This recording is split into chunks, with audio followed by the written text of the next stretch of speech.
Online classes में आपका पुनः स्वागत है। मैं आज चरित्र निर्माण में माता पिता एवं परिवार के अन्य सदस्यों का योगदान विषय पे चर्चा करूंगा। Contribution of parents and family members in character formation of children.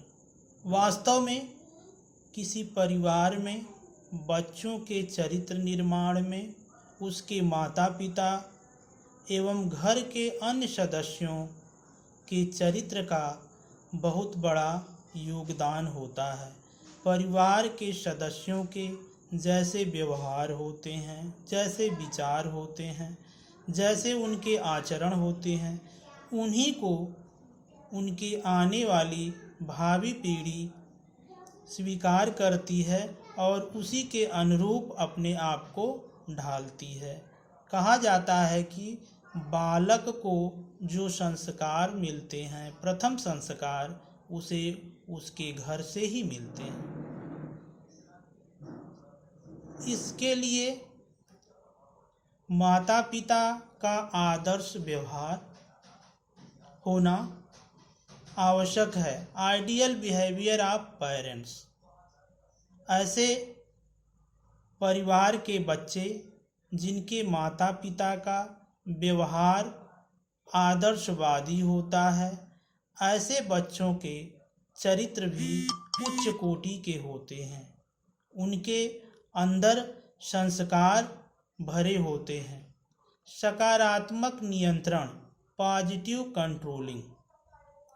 अगर किसी परिवार में माता पिता द्वारा बच्चे के बिहेवियर के प्रति सकारात्मक नियंत्रण है तो बच्चों का चरित्र उच्च कोटि का होता है। सकारात्मक नियंत्रण से आशय ये है कि जैसे एक पतंग होती है, पतंग को उड़ाने वाला पतंगबाज पतंग को आकाश में स्वतंत्र छोड़ देता है उड़ने के लिए। वो उड़ती रहती है आकाश में, लेकिन उसकी डोर पतंग उड़ाने वाले के हाथ में होती है।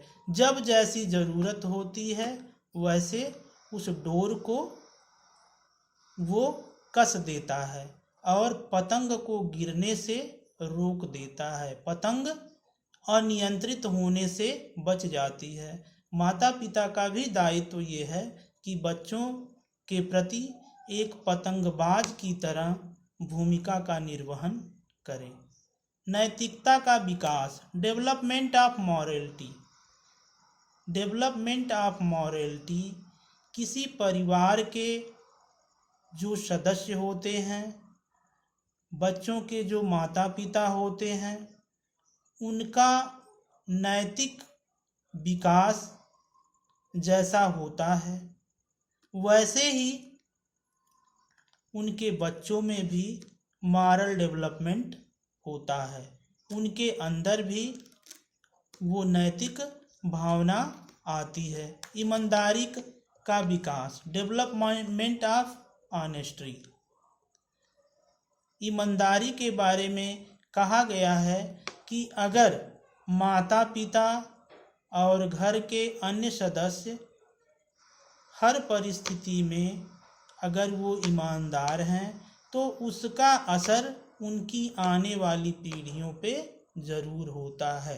ऐसे परिवारों के बच्चे जहाँ ईमानदारी नहीं होती है उनके अंदर भी ये गुण नहीं पाए जाते हैं। प्रेम एवं सहयोग का विकास। प्रेम एवं सहयोग का विकास का असर बच्चों पर पड़ता है। ऐसे परिवार जहाँ हिंसक घटनाएं होती हैं वहाँ के बच्चे भी हिंसक हो जाते हैं। परिवार में आपसी प्रेम और कोऑर्डिनेशन की भावना जिस जगह पर होती है, ऐसे बच्चे भी उनके चरित्र में भी प्रेम और सहयोग का विकास होता है। आज्ञा पालन का विकास, डेवलपमेंट ऑफ ओबेइंग। आज्ञा पालन एक ऐसा गुण है जो देखा देखी परिवारों में अत्यधिक होता है। छोटे बच्चे बड़े बच्चों का अनुकरण करते हैं। बड़े बच्चों द्वारा अगर परिवार के माता पिता या बड़े बुजुर्गों की अवहेलना की जाती है तो छोटे बच्चों में भी इस तरह के असर दिखाई देते हैं। इसलिए आज्ञा पालन का विकास में माता पिता एवं परिवार के सदस्यों का बहुत बड़ा रोल होता है। कार्य के प्रति निष्ठा, फेथ इन वर्क। कार्य के प्रति निष्ठा से आशय है कि परिवार के सदस्य अगर अपने कार्य के प्रति ईमानदार होते हैं, उन्हें जो कार्य बड़े बुजुर्गों द्वारा सौंपे जाते हैं उसे वो समय से पूरा करते हैं, आने वाले पीढ़ियां भी उस काम को करती है। बच्चे भी अपने दायित्वों का निर्वहन करते हैं। सामाजिक कौशलों का विकास, डेवलपमेंट ऑफ सोशल स्किल।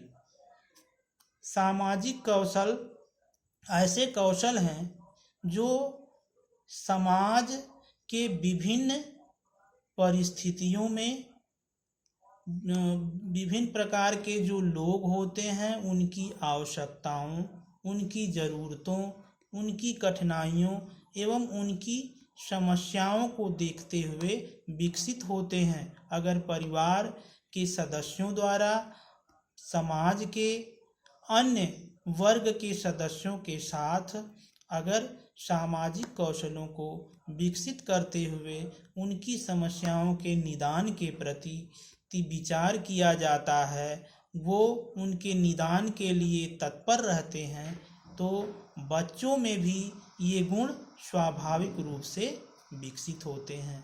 अतः कहा जा सकता है कि किसी बच्चे के चरित्र के निर्माण में उसके माता पिता एवं उसके परिवार के अन्य सदस्यों का अत्यधिक योगदान होता है।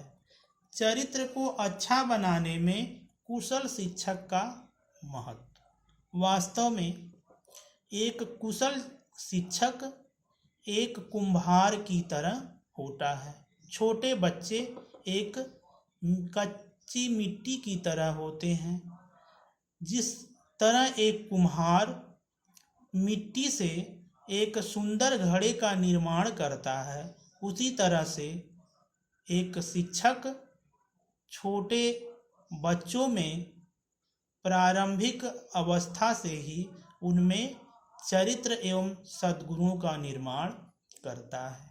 इसके लिए शिक्षक का आदर्श व्यवहार, शिक्षक का आइडियल बिहेवियर अत्यधिक महत्व रखता है, क्योंकि स्कूल में छोटे बच्चे सबसे पहले अपने गुरु या टीचर को ही आइडियल मानते हैं।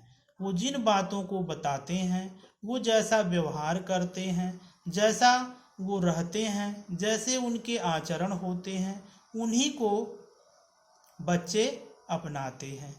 शिक्षक का सकारात्मक व्यवहार, शिक्षक का व्यवहार अगर बच्चों के प्रति सकारात्मक है, वो अगर किसी चीज़ पे शिक्षक से जानकारी हासिल करना चाहता है और शिक्षक सकारात्मक व्यवहार अपनाते हुए उसके प्रश्नों का जवाब देता है, उसके साथ आदर का भाव रखता है, तो बच्चों का चरित्र भी उसी तरह होता है। उनके अंदर भी सकारात्मक व्यवहार विकसित होता है।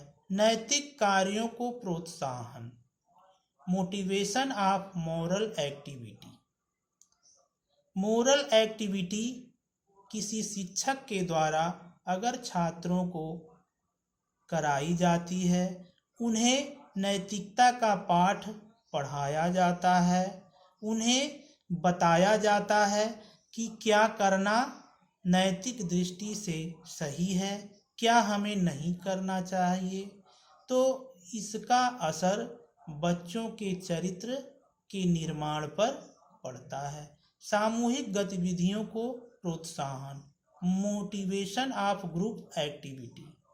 मोटिवेशन ऑफ ग्रुप एक्टिविटी से आशय ये है कि समूह में कार्य करने के लिए प्रेरित करना। अगर कोई शिक्षक छात्रों को ग्रुप में काम करने के लिए विभिन्न वर्गों के, विभिन्न समुदायों के, विभिन्न जातियों के, विभिन्न धर्मों के लोगों के साथ कार्य करने के लिए प्रेरित करता है, तो ऐसी स्थिति में बच्चों में सामूहिकता का विकास होता है और ग्रुप या सामूहिक कार्यक्रम को करते हुए उनमें लीडरशिप की भावना का विकास होता है। सामाजिक कार्यक्रमों का आयोजन, प्लानिंग ऑफ सोशल प्रोग्राम। शिक्षकों के द्वारा विद्यालयों में तमाम अवसरों पर कुछ सामाजिक कार्यक्रमों का आयोजन किया जाता है। ऐसे आयोजनों को देखकर बच्चों में सामाजिकता की भावना का विकास होता है। बड़े छोटों का आदर करना और विभिन्न तरह की जो सामाजिक गतिविधियां हैं उसमें अपना सहयोग प्रदान करते हैं। स्वतंत्रता का अवसर, अपॉर्चुनिटी ऑफ फ्रीडम। स्वतंत्रता का अवसर से तात्पर्य ये है कि बच्चों को शिक्षक के द्वारा कुछ कार्यों को करने के लिए अगर स्वतंत्र छोड़ा जाता है। स्वतंत्र छोड़ने से आशय ये है कि उन्हें कुछ कार्य सौंप दिए जाते हैं तो उन कार्यों को वो अपना दायित्व समझ करके निभाने का प्रयास करते हैं और वो अपने ज्ञान और अनुभवों को उसमें लगाते हैं। इससे ये पता नहीं चलता कि इनके ऊपर किसी तरह का नियंत्रण लगाया गया है। इससे उनमें एक मौलिक कार्य करने की क्षमता का विकास होता है। बालकों का सम्मान, रिस्पेक्ट ऑफ चिल्ड्रेन। शिक्षक के द्वारा अगर बालकों का सम्मान किया जाता है तो बालकों में भी दूसरों के प्रति सम्मान का भाव जागृत होता है। कहा जाता है कि one's has to give respect in order to get. किसी व्यक्ति को सम्मान पाने के लिए सम्मान देना होता है। अगर गुरुओं के द्वारा बच्चों को सम्मान दिया जाता है तो बच्चों में भी बड़ों के प्रति सम्मान का भाव जागृत होता है और वो समाज के हर वर्गों के साथ सम्मान का भाव प्रकट करते हैं। महापुरुषों की जयंतियों पर विशेष कार्यक्रम, specific programme of great means birthday. जो हमारे देश की महान विभूतियां हैं, जो महापुरुष हैं, उनकी जयंतियों पर विद्यालयों में शिक्षकों के द्वारा विभिन्न तरह के कार्यक्रमों का अगर आयोजन होता है, उस आयोजनों में बच्चे बढ़ चढ़ के भाग लेते हैं और उनके प्रति उनमें सम्मान का भाव जागृत होता है। उनके विचारों से, उनके भावनाओं से, उनके आदर्शों से वो अवगत होते हैं और अपने आचरण को भी वो भविष्य में ढालने का प्रयास करते हैं। इन विशेषताओं के आधार पर हम कह सकते हैं कि किसी बालक के चरित्र के निर्माण में शिक्षकों का बहुत बड़ा योगदान होता है। शिक्षक छात्र के लिए एक आदर्श होता है, उसके आदर्श गुणों को छात्र अपनाना चाहते हैं। धन्यवाद। आज के इस टॉपिक में कुछ महत्वपूर्ण प्रश्न आपके लिए बनते हैं। जो आपके परीक्षाओं के दृष्टि से आपके लिए इम्पॉर्टेंट हैं। जैसे बच्चों के चरित्र के निर्माण में माता पिता एवं परिवार के सदस्यों का क्या योगदान है। एक शिक्षक छात्र के चरित्र निर्माण में क्या भूमिका निभाता है। धन्यवाद।